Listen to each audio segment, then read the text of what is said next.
Shalom Bapak Ibu. Ya, selamat hari kenaikan Tuhan Yesus Kristus. Mari kita sama-sama berdiri. Kita mau menyembah Tuhan, kita mau menghadap Tuhan, kita mau memberikan yang terbaik. Kalau saya membayangkan tentang kenaikan Isa Al-Masih atau kenaikan Yesus Kristus, wah kayaknya itu pada saat kejadian itu pasti luar biasa ya. Suasana surga begitu terasa pasti, dan satu kemegahan yang besar, dan mungkin cuma satu yang pasti kita ingin adalah memuji dan mengagungkan Dia. Ya, mari hari ini siapkan hati, kita mau mengagungkan Dia karena Dia sungguh Allah yang sangat luar biasa. Karena Dia pergi ke sana untuk menyediakan tempat bagi kita semua yang percaya kepada Yesus Kristus.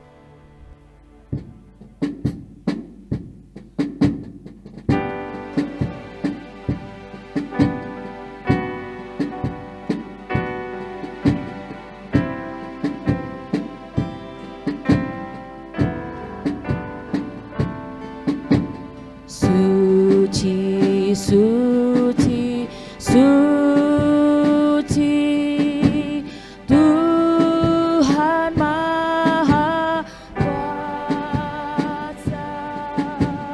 Dikau kami puji di pagi yang teduh.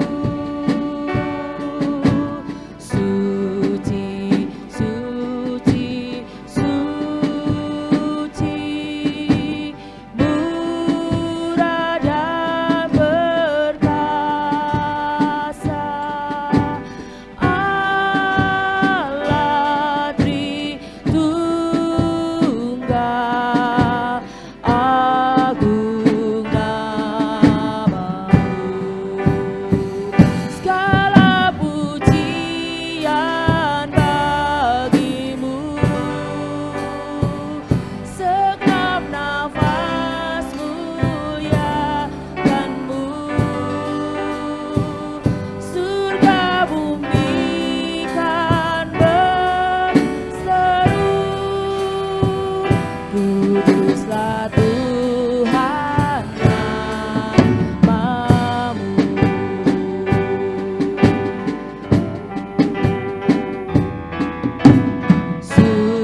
Sungguh Tuhan, kami percaya keagungan Tuhan memenuhi kami semua karena Engkau begitu baik kepada kami. Keagungan-Mu itu yang menyelamatkan kami sehingga Engkau mati di atas kayu salib, bangkit, dan saat ini Engkau menyatakan bahwa Engkau Allah yang berkuasa, Allah yang memiliki surga dan bumi Tuhan. Kami bersyukur punya Allah yang begitu hebat seperti Engkau Tuhan. Hari ini kami datang ke hadirat-Mu, kami ingin menyembah Engkau, kami ingin memuji Engkau, dan biarlah itu menyenangkan hati Tuhan. Terima kasih Engkau melayakan kami menjadi anak-anak-Mu, menjadi bagian dalam kerajaan surga. Terima kasih Tuhan untuk semuanya ini. Biarlah segala hormat, segala pujian kami naikkan kepadamu. Di dalam nama Yesus Kristus kami berdoa dan mengucap syukur. Amin. Ya, shalom Bapak Ibu. Ya, ada sukacita. Ya, karena hari ini adalah hari kemenangan yang keberapa kali ini ya. Wah, terus menang kalau sama Tuhan ya. Karena hari ini Tuhan menyatakan bahwa Dia berkuasa atas bumi dan atas surga juga. Mari kita akan memuji Dia. Kita mau mengangkatkan lagu Terpujilah Namamu Tuhan, karena Dia adalah Allah yang luar biasa.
Itu yang menghancurkan kuku dan membebaskan jiwa kami bersorak bertepuk tangan. Engkau Tuhan percaya dan meminta, Engkau Raja atas dunia. Kuku dan membebaskan jiwa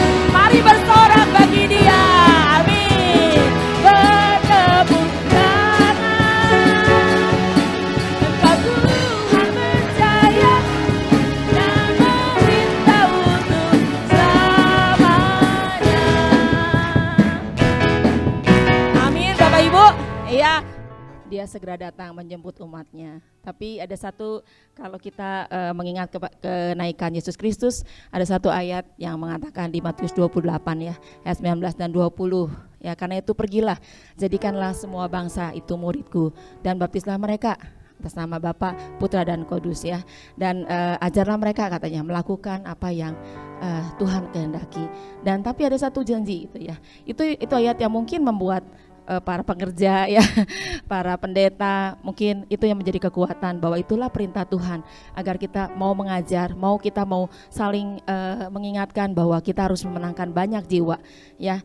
Dan satu hal yang pasti adalah bahwa jangan khawatir gitu, di tengah badai, di tengah mungkin kesulitan-kesulitan yang dihadapi, ada perkataan Tuhan bahwa Tuhan mengatakan, aku menyertai engkau senantiasa sampai pada akhir zaman ya. Itulah Allah kita, yaitu Allah yang Immanuel. Mari Bapak Ibu kita bangkit berdiri, kita siapkan hati dan imanilah bahwa Dia Allah yang menyertai kita, Dia Allah yang menyertai kita dan Dia tidak akan meninggalkan kita, karena Dia adalah Allah yang Immanuel, Allah selalu beserta kita.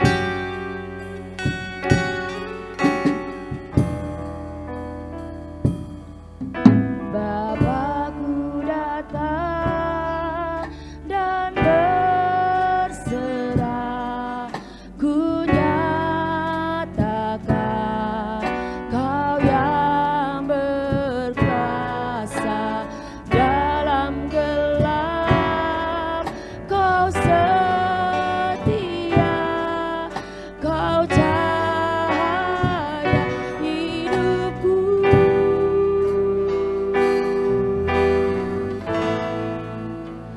Kau kuatkan aku bertahan, kau harapan dalam kesesakan, kau buktikan kesetiaanmu Tuhan, engkau Allah Immanuel.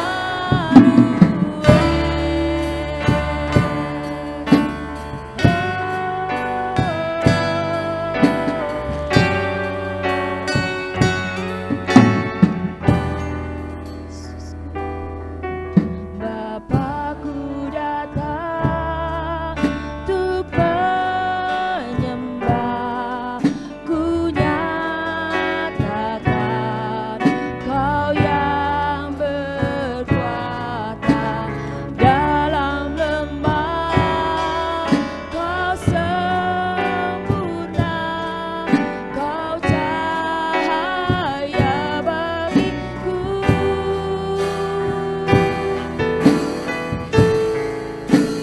Kau kuatkan aku bertahan, kau harapan dalam kesesakan, kau buktikan kesetiaanmu Tuhan, engkau Allah Immanuel.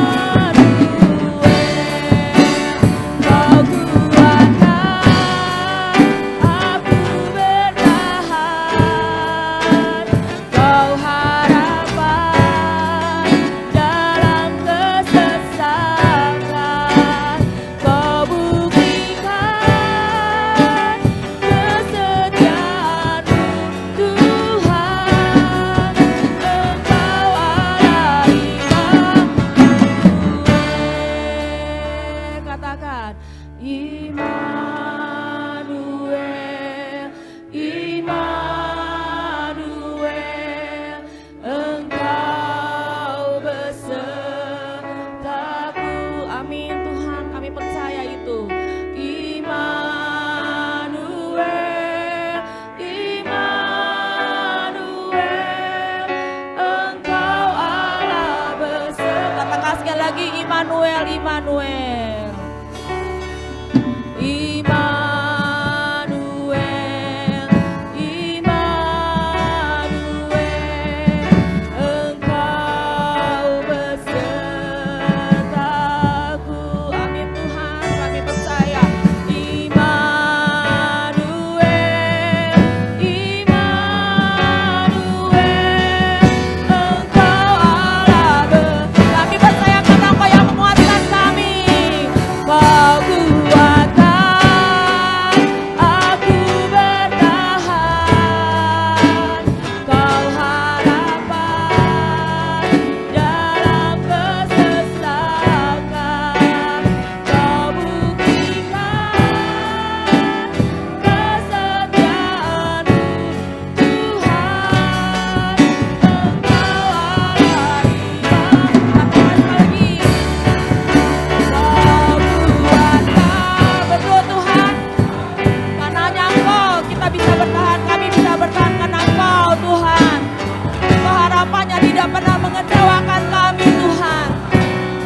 Mari kita teduh sejenak. Mari kita ungkapkan rasa syukur kita kepada Tuhan. Satu kehormatan kita masih bisa di sini. Satu kehormatan kita masih bisa memuji dan menyembah Tuhan. Dia begitu baik kepada kita semua. Bahkan saat ini Dia menyediakan tempat yang terbaik buat kita di surga. Mari ucapkan syukur kita kepada Tuhan.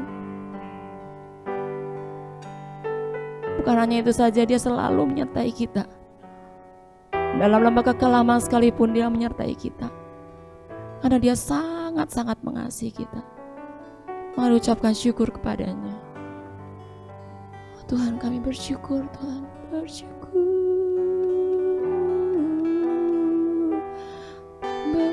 Bersyukur, terima kasih Tuhan. Haleluya, kami bersyukur jadi milik.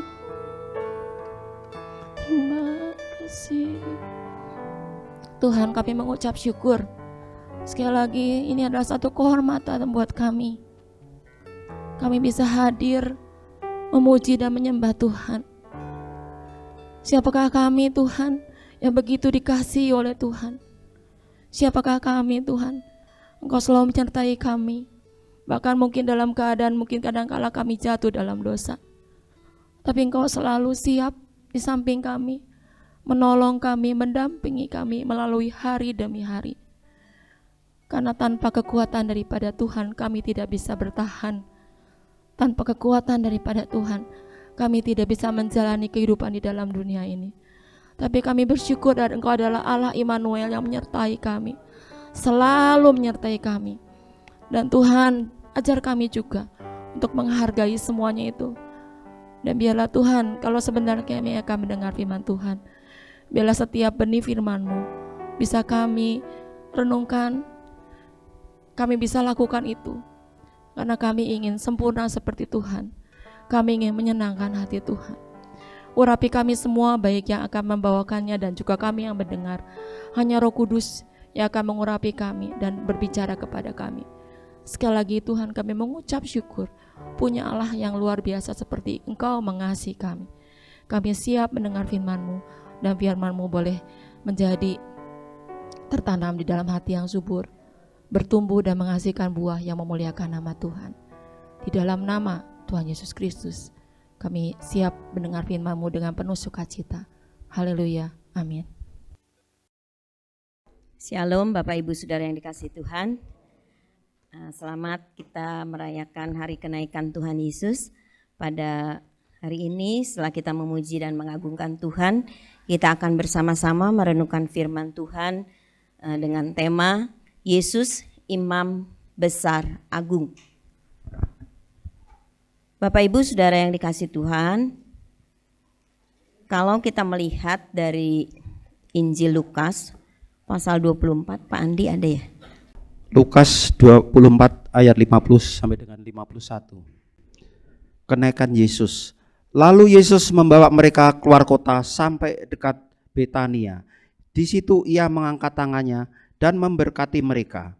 Dan ketika ia sedang memberkati mereka, ia berpisah dari mereka dan terangkat ke surga.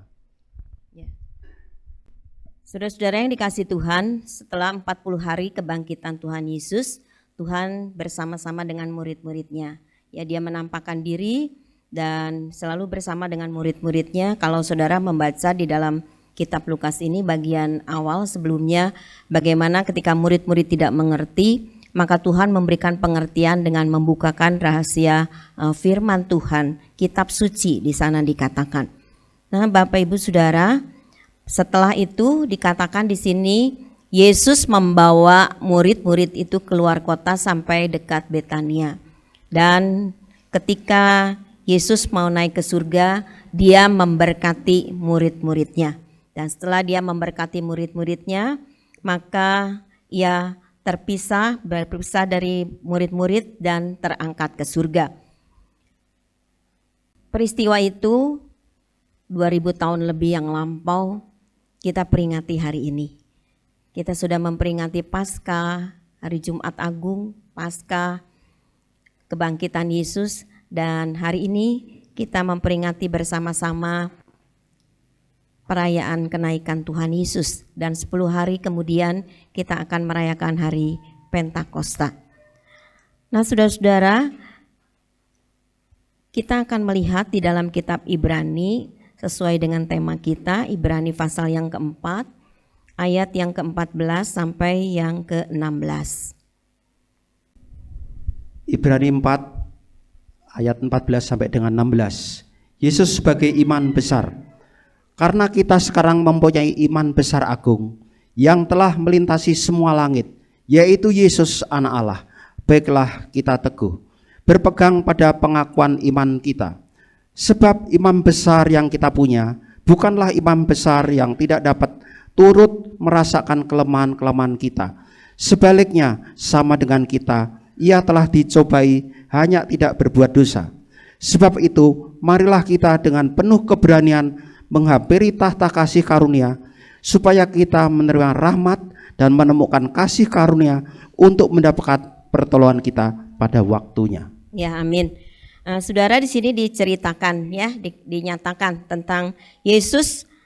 Sekarang kita mempunyai imam besar agung, yaitu Tuhan Yesus yang sudah melintasi semua langit. Tadi kita sudah membaca, kalau saudara membaca dari Injil yang lain juga dinyatakan tentang kenaikan Tuhan Yesus ke surga. Bahkan di dalam Kisah Para Rasul dinyatakan bagaimana Tuhan Yesus naik ke dalam surga. Bahkan sebelum dia naik ke dalam surga, dia memberikan pesan-pesan dan janji-janjinya kepada murid-muridnya. Dan ayat ini menyatakan imam besar yang agung, yaitu Tuhan Yesus yang kita punya, yang kita sembah, itu melintasi semua langit. Dia naik ke surga, dia berasal dari surga dan dia kembali ke surga.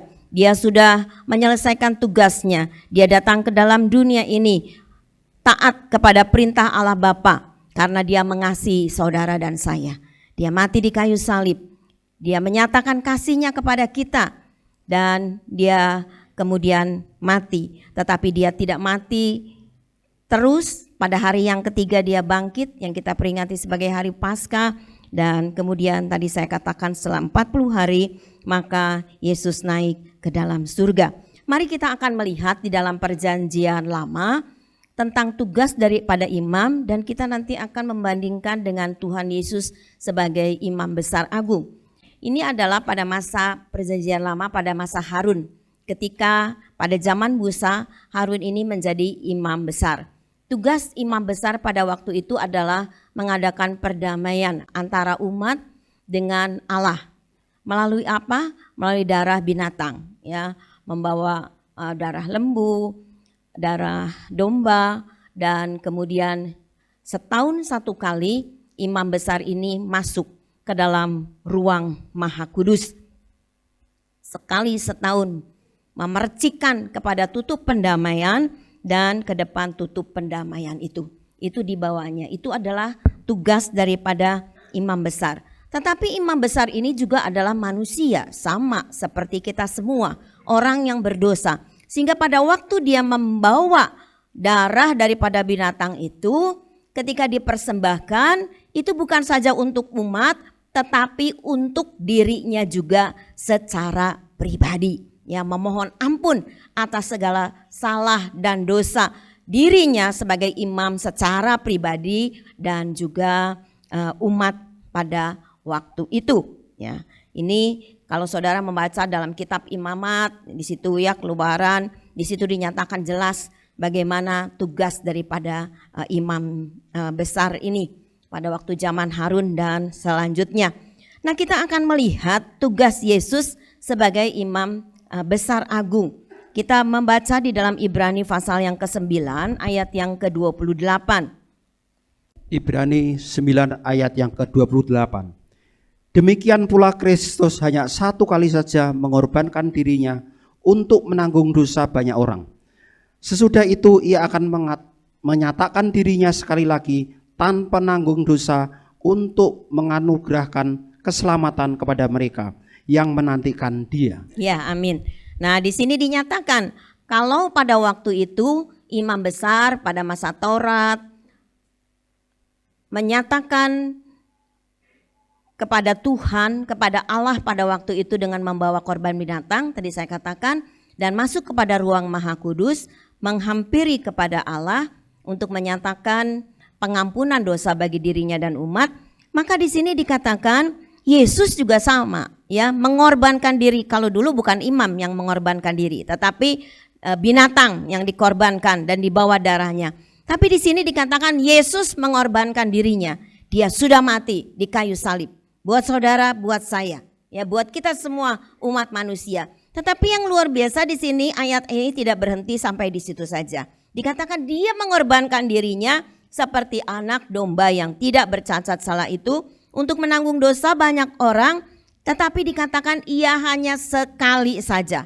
Kalau pada waktu itu imam besar masuk ke ruang Maha Kudus setahun sekali.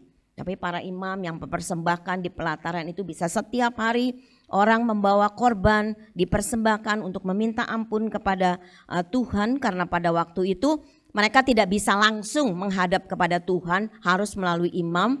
Dan yang setahun sekali itu adalah imam besar. Tetapi kita bersyukur ya kalau sekarang pada zaman perjanjian baru ini kita bisa menghadap kepada Tuhan kapanpun, dimanapun kita berada. Di rumah kita masing-masing, di gereja, atau di dalam perjalanan, dimanapun kita bisa datang menghadap kepada Tuhan secara pribadi.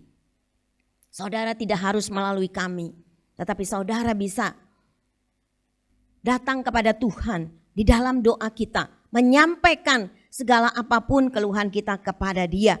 Itulah anugerah Tuhan. Di sini dikatakan ia menyatakan dirinya sekali lagi nanti satu kali kelak, tanpa menanggung dosa untuk menganugerahkan, memberikan keselamatan kepada mereka yang menantikan Dia.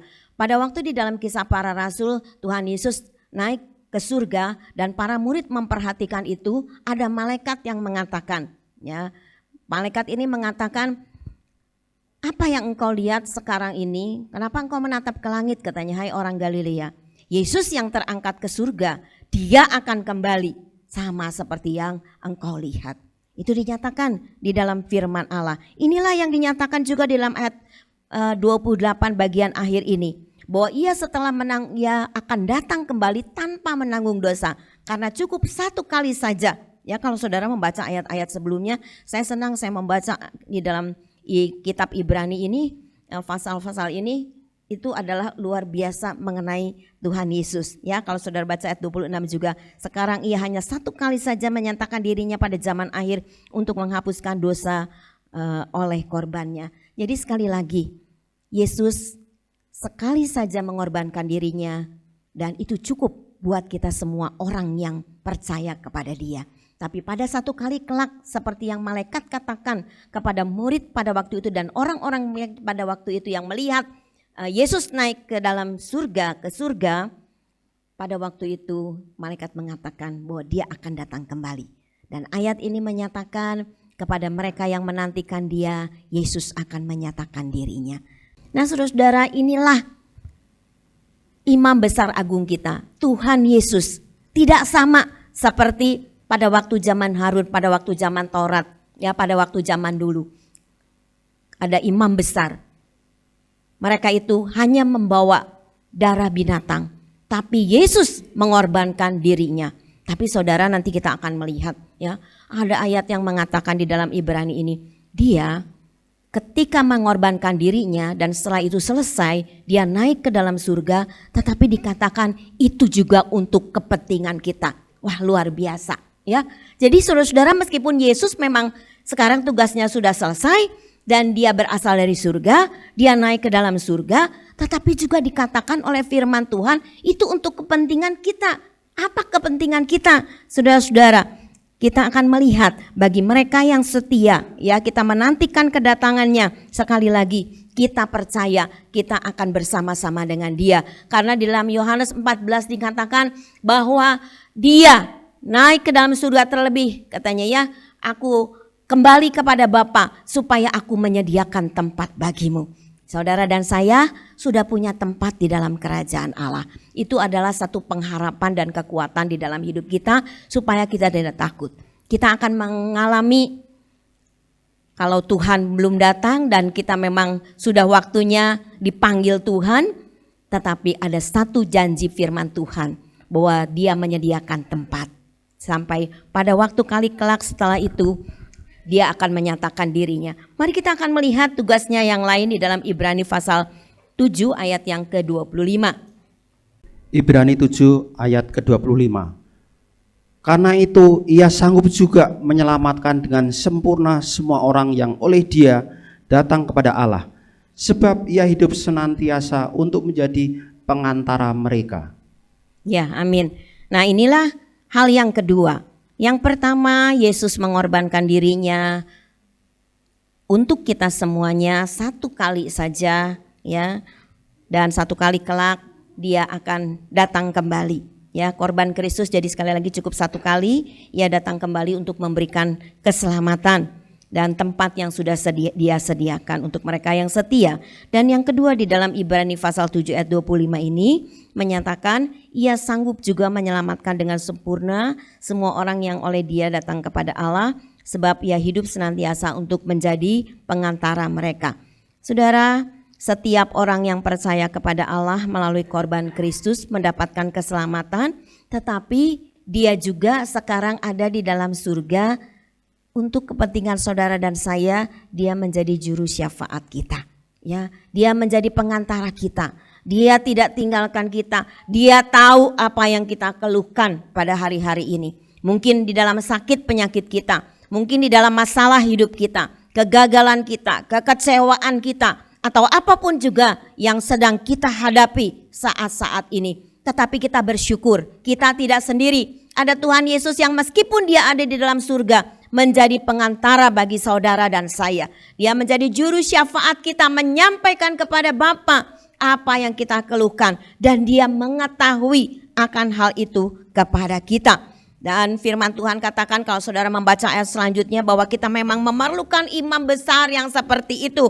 Imam yang saleh katanya, tanpa salah, tanpa noda, ya, yang terpisah dari orang berdosa dan lebih tinggi daripada tingkat-tingkat surga. Kalau kita melihat mulai dari pasal yang pertama dinyatakan bagaimana Yesus ini lebih tinggi dari malaikat, dari Musa, ya, dari Yosua, dari Harun imam besar itu, karena memang Dia adalah imam besar agung yang kita sembah, kita muliakan, kita puji, kita agungkan pada pagi hari ini. Kita bersyukur bahwa Yesus naik ke dalam surga sungguh-sungguh karena Dia mengasihi saudara dan saya.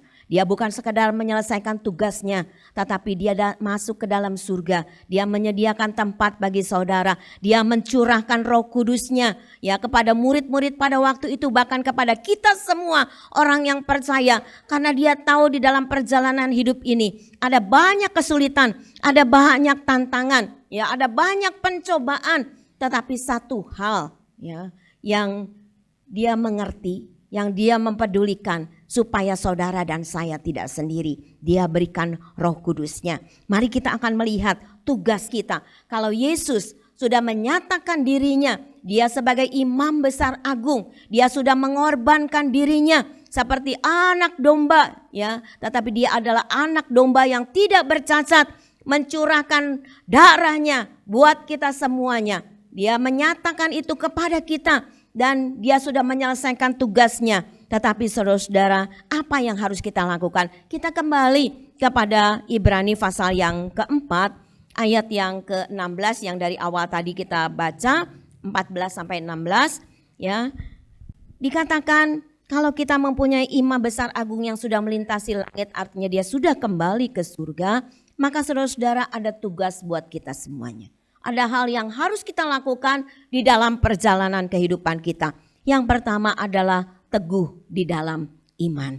Baiklah kita teguh berpegang pada pengakuan iman kita. Kita tetap percaya, ya, kepercayaan kita itu dinyatakan dengan ketaatan kita, dengan kesetiaan kita. Ketaatan kita kepada firman Tuhan, kesetiaan kita kepada Tuhan, melakukan kehendak Tuhan di dalam kehidupan kita. Kesetiaan kita beribadah seperti hari ini kita beribadah bersama-sama, juga kesetiaan kita ketika kita ada datang bersekutu di rumah kita masing-masing kepada Tuhan. Dan kita tetap teguh di dalam iman. Karena ketika kita percaya, kita taat, kita setia kepada Dia, saudara, itu semua supaya iman kita semakin bertumbuh. Kita menghadapi banyak tantangan di dalam kehidupan ini. Karena itu dikatakan biarlah kita berpegang teguh kepada keyakinan iman kita, kepada pengakuan iman kita.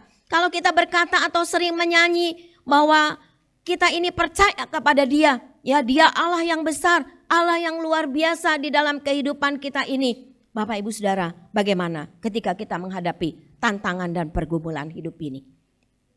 Hari ini firman Tuhan katakan teguh di dalam iman, jangan goyah. Ya, menghadapi apapun juga jangan goyah. Nanti kita akan melihat kenapa kita harus seperti itu dan bisa seperti itu. Di dalam ayat yang ke-15 dikatakan bahwa imam besar yang agung itu yaitu Tuhan Yesus turut merasakan kelemahan-kelemahan kita. Ya, sebaliknya sama dengan kita, ia telah dicobai, hanya dia tidak berbuat dosa. Dan yang kedua inilah di dalam ayat yang ke-15, jangan putus pengharapan menghadapi pencobaan, menghadapi penderitaan di dalam kehidupan ini. Ingatlah bahwa Yesus telah terlebih dahulu mengalami. Sebelum dia memulai pelayanannya, dia sudah dicobai oleh iblis. Pada waktu dia mati di kayu salib buat saudara dan saya, dia mengalami penderitaan yang luar biasa. Dia sudah mengalami itu semuanya, tetapi di dalam segala hal dikatakan dia tidak berbuat dosa. Dia tidak marah, dia tidak bersungut-sungut kepada Tuhan.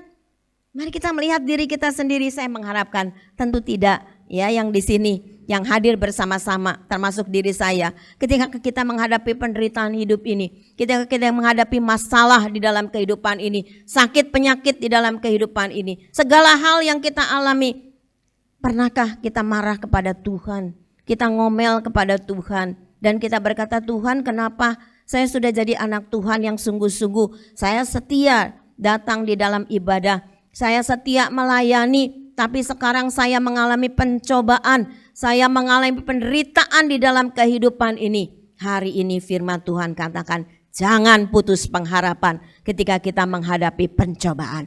Jangan putus pengharapan ketika kita menghadapi penderitaan. Ingatlah bahwa Yesus juga sudah mengalaminya, bahkan lebih daripada kita. Saudara, tidak sebanding dengan apa yang diderita oleh Yesus untuk saudara dan saya. Ketika saya menghadapi masalah pergumulan, saya membandingkan dengan apa yang sudah Yesus lakukan dalam kehidupan saya secara pribadi. Mari kita memeriksa diri kita. Ya, jangan kita marah kepada Tuhan. Saya sering mendengar ada orang yang mengomel kepada Tuhan, yang marah kepada Tuhan ketika dia menghadapi pencobaan, tantangan di dalam kehidupannya. Tapi hari ini firman Tuhan katakan, Yesus tahu, Yesus mengerti, Yesus peduli karena dia telah terlebih dahulu mengalaminya. Kalau saudara dan saya mengalami, ingatlah, Yesus sudah mengalaminya, bahkan lebih menderitanya daripada saudara dan saya. Bagaimana dia disiksa, bagaimana dia harus dipaku, tergantung di kayu salib, dia dicemooh, dia diludahi, dia dicambuk. Bapak Ibu Saudara, dia mengalami itu semua karena dia mengasihi saudara dan saya. Sehingga ketika kita mengalami penderitaan di dalam kehidupan ini, biarlah kita berkata, Tuhan, berikan aku kekuatan untuk mampu menanggungnya. Karena aku tahu Engkau telah terlebih dahulu menderita untuk aku. Dan kita tetap teguh di dalam iman kita. Kita tetap percaya kepada Dia dan mempercayakan diri kita kepada Dia. Meskipun mungkin hari-hari ketika kita datang kepada Tuhan itu hari-hari yang sulit. Ketika kita mengalami itu adalah masa-masa yang sukar di dalam kehidupan kita ini. Tetapi ingatlah, saya ingat ya, Bapak Gembala pernah membawakan firman Tuhan tentang pencobaan. Bahwa pencobaan yang kita alami itu ya selalu ada jalan keluarnya. Akhir daripada ayat di dalam Korintus itu ya. Ada jalan keluar. Ya. Inilah yang kita melihat di dalam ayat yang ke-16. Sebab itu marilah kita dengan penuh keberanian menghampiri tata kasih karunia supaya kita menerima rahmat dan menemukan kasih karunia untuk mendapat pertolongan kita pada waktunya. Saudara, mari kita selalu menghampiri tata kasih karunia, tata anugerah Allah. Ya, di sini dikatakan dengan penuh keberanian. Padanan kata yang lain, penuh keberanian, penuh keyakinan, penuh iman.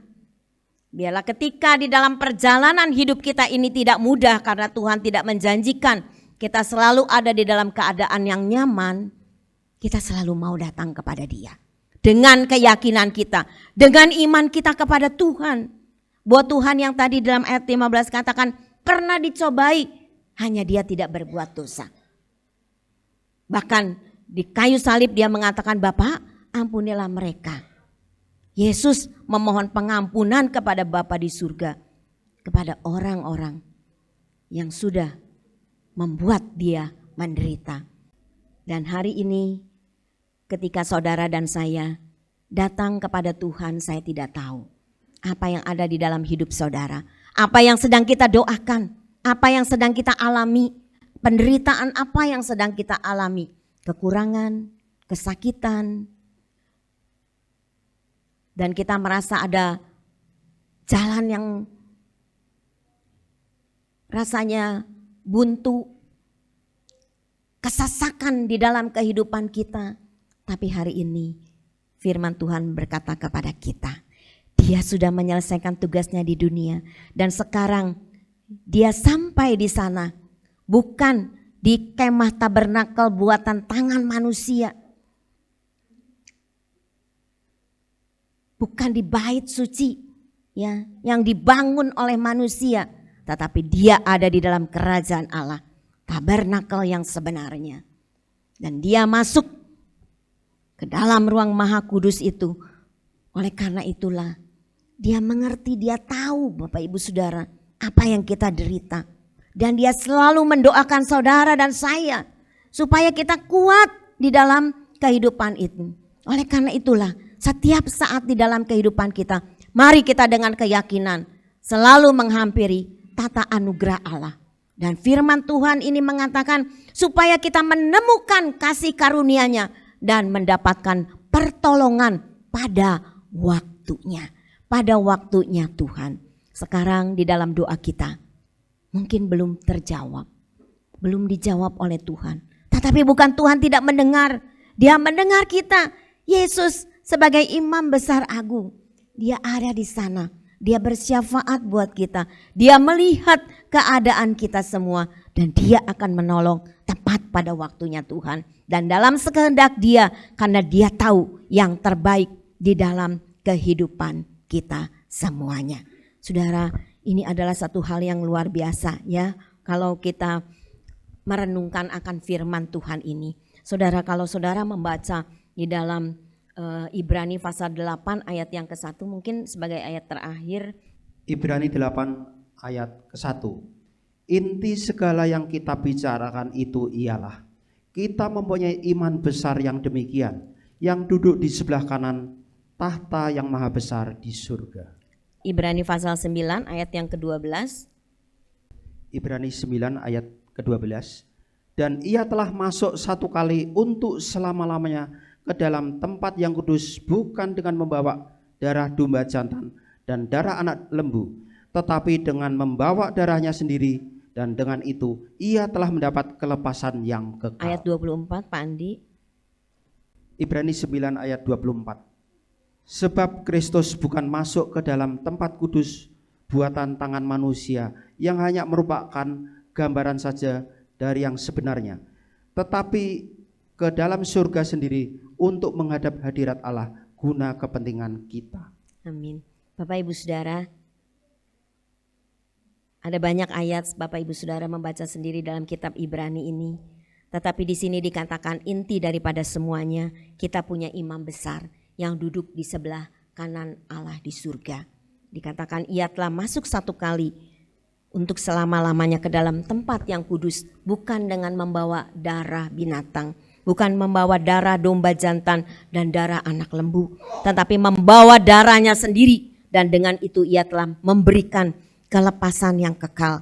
Yang tadi ayat terakhir kita baca dalam ayat yang ke-24, itulah yang saya katakan. Kristus masuk ke dalam tempat kudus, bukan masuk ke dalam tempat kudus buatan tangan manusia yang tadi saya katakan. Kemah tabernakel buatan manusia yang ada di dunia ini. Tetapi dikatakan yang hanya merupakan gambaran yang sebenarnya, tapi dia menghadap surga sendiri untuk menghadap hadirat Allah guna kepentingan kita. Saudara, kalau kita setiap tahun, setiap kali merenungkan ya, atau kita merayakan hari kenaikan Tuhan Yesus, biarlah bukan sekedar kita tahu, oh Yesus tugasnya sudah selesai dan sekarang dia naik ke dalam surga. Tapi ayat-ayat ini memberitahu kepada kita, dia naik ke dalam surga bukan saja kembali ke tempat asalnya di mana dia berada, yaitu di dalam surga karena dia adalah Tuhan, tetapi juga dia tetap ya membawa saudara dan saya, dikatakan guna kepentingan kita semua. Itulah yang tadi kita baca. Dia menjadi pengantara saudara dengan Allah Bapa di surga. Dia menjadi juru syafaat bagi kita semuanya. Dia mengasihi saudara dan saya dan dia melihat. Dan janji yang dikatakan oleh malaikat pada waktu itu, satu kali kelak dia akan datang kembali. Pegang janji firman Tuhan itu, jangan lalai di dalam kehidupan kita. Dan kita jangan takut. Karena dimanapun dan bagaimanapun keadaan penderitaan kita, Yesus lebih menderita daripada kita. Dan dia lebih tahu keadaannya. Ketika kita dicobai, dia juga mengalami pencobaan. Firman Tuhan tadi katakan. Oleh karena itu hari ini bagian terakhir kita dari firman Tuhan, kesimpulan yang pertama. Yesus imam besar agung yang sempurna. Dia berkorban untuk manusia. Bagi manusia. Dia memberikan pengampunan dosa buat kita semua.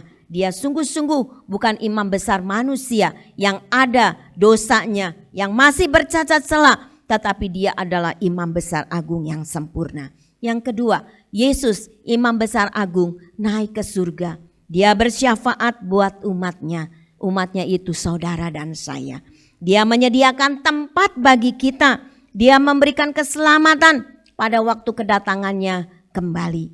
Dan jangan takut, dia juga menyediakan tempat bagi saudara dan saya di dalam kerajaan Allah.